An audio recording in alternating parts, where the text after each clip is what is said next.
Bismillahirrahmanirrahim. Inna fatahna laka fatham mubina liyaghfira laka Allahu ma taqaddama min dhanbika wa ma ta'akhkhar wa yutimma ni'matahu 'alayka wa yahdiyaka siratan mustaqima wa yansuraka Allahu nasran 'aziza.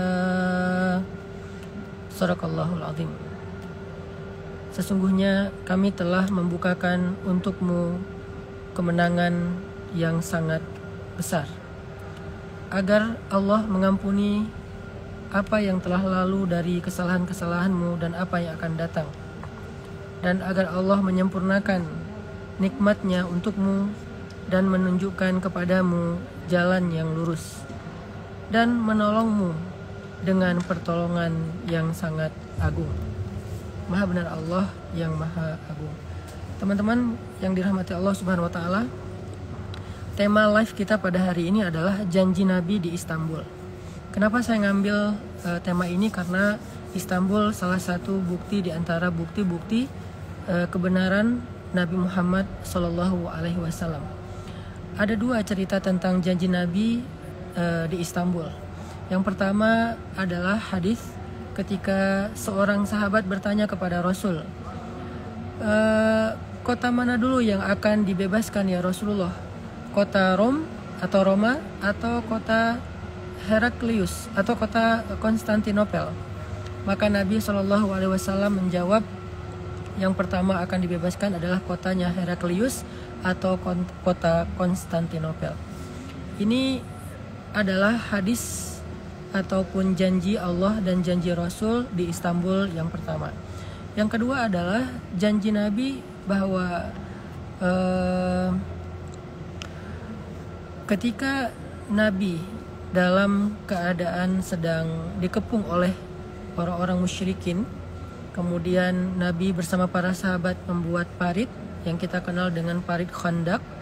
Lalu ada seorang sahabat, Salman Al-Farisi, yang kesusahan untuk menghancurkan satu batu.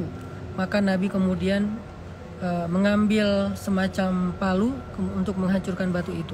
Setiap kali Nabi memukul batu itu, maka dari batu itu keluar kilatan cahaya, dan di kilatan cahaya itu Nabi melihat kemenangan-kemenangan dakwah di masa yang akan datang. Salah satu yang dilihat oleh Nabi itu adalah Nabi melihat istana merah, Nabi melihat istana putih, Nabi melihat istana merah, dan Nabi melihat gerbang Sana'a atau Yaman. Nah, salah satu di antara janji kemenangan di masa datang yang Nabi alami dalam peristiwa membelah batu Khandaq itu adalah melihat istana merah. Apa yang dimaksud dengan istana merah? Para sahabat dan para ulama sepakat mengatakan bahwa istana merah itu adalah Hagia Sophia. Yang kalau kita lihat dari kejauhan, bangunan dari Hagia Sophia ini adalah seperti sebuah istana yang berwarna merah. Sehingga Hagia Sophia adalah janji Nabi di dalam beberapa hadis yang mulia. Dan hari ini kita ada di tengah-tengah Masjid Hagia Sophia untuk menyaksikan langsung bagaimana kebenaran janji Nabi Shallallahu Alaihi Wasallam. Padahal ketika Nabi menjanjikan Hagia Sophia 1400 tahun yang lalu, keadaan Hagia Sophia masih di tangan orang-orang Romawi, dan benteng Istanbul itu atau Konstantinopel itu adalah benteng yang tidak mudah untuk ditembus. Banyak sekali pasukan-pasukan yang gagal menembus benteng Konstantinopel. Sehingga rasa-rasanya ketika Nabi mengatakan bahwa Konstantinopel, Istana Merah, akan jatuh ke tangan kaum muslimin pada saat itu, ini seperti sebuah janji yang kayak mustahil untuk diwujudkan. Ini seperti sebuah janji yang gak logis. Ini seperti sebuah janji yang gak realistis. Tetapi begitulah iman, begitulah yakin. Karena kadang-kadang dalam hidup kita tidak bisa hanya selalu menggunakan matematika atau logika akal kita. Kadang-kadang kita harus bersandar dan bergantung kepada logika iman kita. Ada banyak hal dalam hidup yang ketika dilogikakan dengan akal gak masuk akal. Ketika dilogikakan dengan akal rasanya kayak mustahil. Ketika dilogikakan dengan akal rasanya kayak nggak mungkin. Tetapi dengan iman, Allah ala kulli syai'in qadir. Allah maha kuasa atas segala sesuatu. Sehingga walaupun pada waktu itu kaum muslimin sedang lemah, bahkan sedang dikepung, waktu itu ketika kaum muslimin dalam keadaan terusir, Nabi menjanjikan Hagia Sophia, Istana Merah, Nabi menjanjikan Konstantinopel atau negerinya Heraklius. Gak ada satupun sahabat yang ragu terhadap janji Nabi. Ketika mereka mendengar janji Nabi tentang Konstantinopel dan Hagia Sophia, semua mereka bertakbir. Semua mereka tersenyum bahagia, seolah-olah janji itu sudah terjadi. Padahal itu hal yang masih jauh. Tetapi bagi mereka, ketika Nabi mengatakan demikian, maka dia pasti akan demikian dengan izin Allah Subhanahu wa Ta'ala. Itulah iman. Sehingga keimanan inilah yang membuat para sahabat optimis. Keimanan inilah yang membuat para sahabat punya spirit yang besar untuk menyebarkan Islam sejauh mungkin sampai ke Turki. Bahkan salah satu sahabat yang sampai ke sini demi untuk mewujudkan janji Nabi pembebasan Konstantinopel itu adalah seorang sahabat yang mulia dari golongan Ansor, Abu Ayyub Al-Ansori. Bisa dikatakan Abu Ayyub adalah orang pertama yang ekspansi ke Turki untuk membebaskan benteng Konstantinopel. Walaupun dengan takdir Allah, Abu Ayyub wafat syahid tepat di bawah benteng Konstantinopel. Kemudian kelak baru dipindahkan kuburan beliau ke dalam benteng yang sekarang mungkin ada di Masjid Ayyub. Ini menunjukkan bahwa para sahabat tidak ada yang ragu terhadap janji Nabi. Jadi sejak mereka mendengar cerita bahwa Konstantinopel adalah kota pertama yang akan dibebaskan, maka dari generasi ke generasi mereka selalu membicarakan Konstantinopel. Setiap rumah-rumah kaum muslimin membicarakan Konstantinopel. Setiap orang-orang yang beriman membicarakan Konstantinopel. Buku-buku ditulis untuk menafsirkan hadis tentang Konstantinopel. Sehingga para raja-raja Islam dari zaman Umayyah atau kemudian Abbasiyah, kemudian nanti ada Ayyubiyah, kemudian ada Seljuk, kemudian yang terakhir Ottoman, maka semua mereka membicarakan Konstantinopel, dan bahkan banyak dari raja-raja itu memimpikan Konstantinopel dengan membuka gerbangnya. Ini menunjukkan bahwa semua mereka adalah orang yang beriman. Iman yang diwariskan dari satu generasi kepada generasi yang lain. Lalu bagaimana dengan kita? Kita mungkin tidak bicara tentang pembebasan Konstantinopel, tetapi kita bicara tentang janji Allah dan janji Rasul yang sangat banyak yang bisa kita dapatkan dalam kehidupan kita. Apa yang Allah janjikan bagi orang yang sabar? Wabasyiris sabirin. Sampaikan berita gembira kepada orang yang sabar. Apa yang Allah janjikan kepada orang yang taat? Wa may yattaqillaha yaj'al lahu makhraja. Siapa yang taat kepada Allah, Allah kasih jalan keluar. Apa yang Allah janjikan kepada orang yang menginfakkan hartanya atau bersedekah? Kata Allah, perumpamaan orang yang berinfak hartanya di jalan Allah seperti benih yang kemudian Allah lipat gandakan menjadi 700 kali lipat. Apa yang Allah janjikan kepada orang-orang yang berhijrah, orang-orang yang meninggalkan dosa dan menuju kepada Allah, Allah janjikan kebaikan dunia dan akhirat. Begitu juga dengan Rasulullah SAW. Nabi menjanjikan banyak hal untuk hidup kita. Di antaranya Nabi berjanji, siapa yang ketika dapat musibah, dia membaca doa Allahumma ajurni fi musibati wa khluf li khairan minha. Ya Allah, beri saya pahala dalam musibah saya dan beri saya ganti yang lebih baik darinya. Maka kata Nabi, Allah pasti akan memberikan ganti yang lebih baik dari apa yang sudah dia hilangkan. Ini adalah janji Allah dan Rasul kepada kita dalam kehidupan di dunia. Allah menjanjikan banyak hal yang kita bisa baca di dalam Al-Quran. Nabi menjanjikan banyak hal baik yang kita bisa baca di dalam kitab-kitab hadis. Maka sebagaimana para sahabat dan orang-orang soleh sebelum kita yakin terhadap janji Allah dan Rasul, yaitu tentang pembebasan Konstantinopel dan bisa sholat di dalam Masjid Hagia Sophia, lalu dari generasi ke generasi mereka berusaha untuk sampai ke sini, harusnya kita juga lebih yakin kepada janji Allah dan Rasul tentang apa-apa yang baik di dalam kehidupan kita ketika kita taat kepada Allah Subhanahu wa Ta'ala. Jadi janji Nabi di Istanbul adalah ayatun min ayatillah, bukti di antara bukti-bukti kebenaran Allah, bukti di antara bukti-bukti kenabian Nabi Muhammad SAW. Sehingga dengan peristiwa pembebasan Konstantinopel oleh Muhammad Al-Fatih, yang semoga Allah merahmati dan meridhoinya, kita menjadi seorang mukmin yang lebih yakin kepada janji-janji Allah dan Rasul. La tayas, jangan berputus asa. La tahzan, jangan berkecil hati teman-teman. selama teman-teman memegang janji Allah, wa'tasimu bihablillah, berpeganglah kalian kepada janji Allah, maka innallaha la yukhliful mi'ad. Allah itu nggak pernah ingkar janji. Allah itu nggak pernah ingkar janji. Wa may yu'min billah faqad istamsaka bil urwatil wuthqa lam fisama laha. Siapa yang yakin kepada janji Allah, dia telah berpegang kepada tali yang nggak mungkin putus, kata Allah. Jadi siapa yang berpegang kepada janji Allah, dia seperti berpegangan kepada tali yang nggak mungkin putus, sehingga tidak akan membuat dia terjatuh. Tali yang nggak mungkin putus sehingga tidak akan membuat dia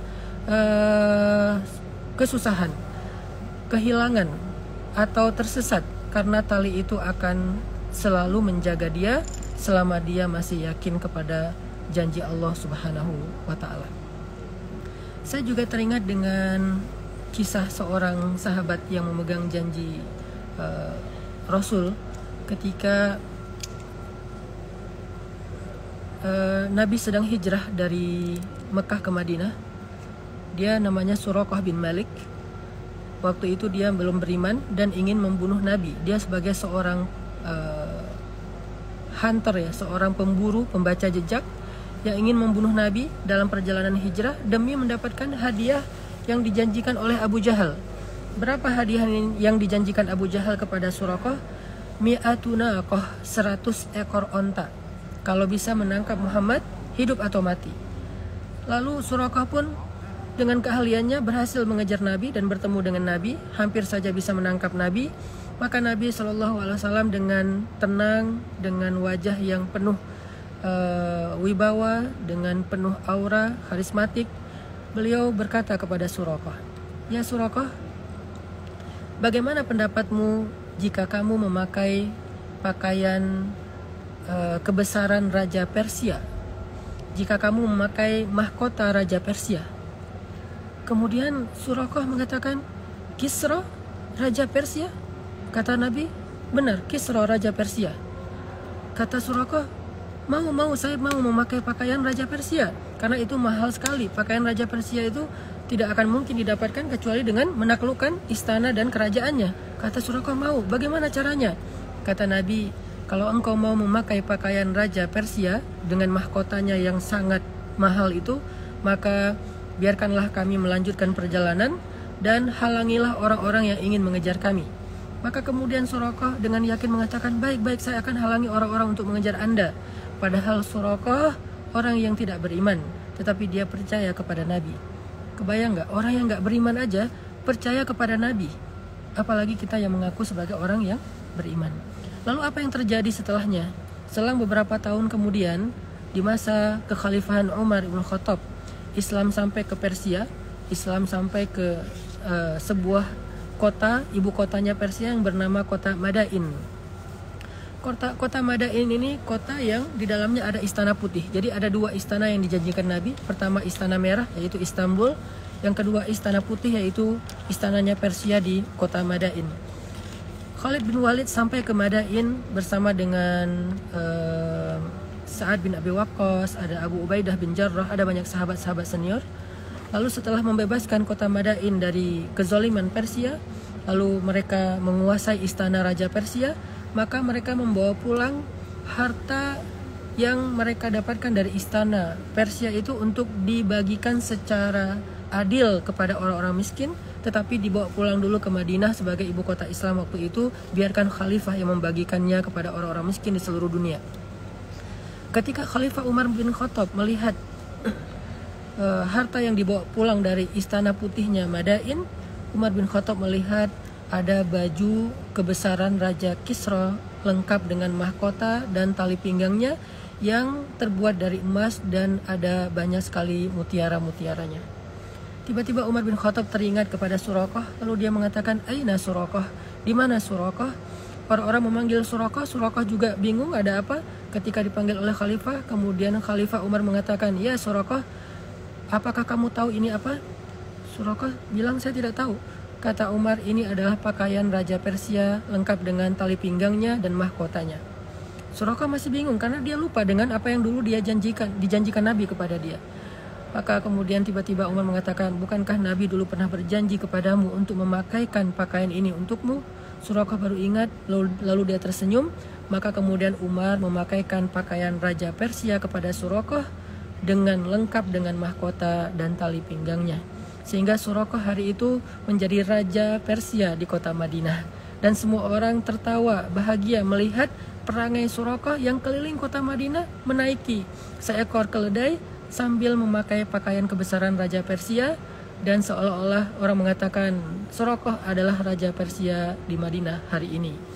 Ini adalah janji Nabi SAW yang terwujud di antara sekian banyak janji-janji Nabi yang terwujud. Maka teman-teman, la taqlaq, jangan ragu, la tayas, jangan putus asa, la tahzan, jangan berkecil hati, karena kita punya Allah yang menjanjikan kebaikan asalkan kita yakin dan taat, dan kita meneladani Rasulullah SAW yang tidak pernah berkata salah, yang tidak pernah berkata bohong. Dan mudah-mudahan dengan berpegang kepada Allah dan Rasul ini, kita akan mendapatkan kebaikan di dalam kehidupan kita di dunia dan di akhirat. Itulah yang saya bisa sharing dari dalam Masjid Hagia Sophia. Hari ini tadi kita datang ke masjid ini buat sholat sunnah duha. Kemudian setelah ini kita akan melanjutkan perjalanan kita. Mudah-mudahan saya doakan semoga semua teman-teman yang hari ini nonton live lewat meteora.channel ataupun yang ikut program From the Beginning Till the End di Meteora, nanti akan bisa bareng-bareng dengan kita lakukan perjalanan Isra ke Istanbul, perjalanan ke Istanbul melihat janji-janji Nabi di Istanbul bersama-sama. Barakallahu fikum, terima kasih. Salam buat keluarga semuanya. Semoga semua sehat-sehat selalu. Terima kasih juga nih buat teman-teman yang udah hadir di sini. Barakallahu fikum. Semoga teman-teman yang udah hadir di sini dan yang lagi menuntut ilmu di sini dinaungi oleh para malaikat dan dicatat sebagai orang-orang yang sedang berjihad di jalan Allah. Salam buat semuanya. Billahi taufiq wal hidayah. Wassalamualaikum warahmatullahi wabarakatuh.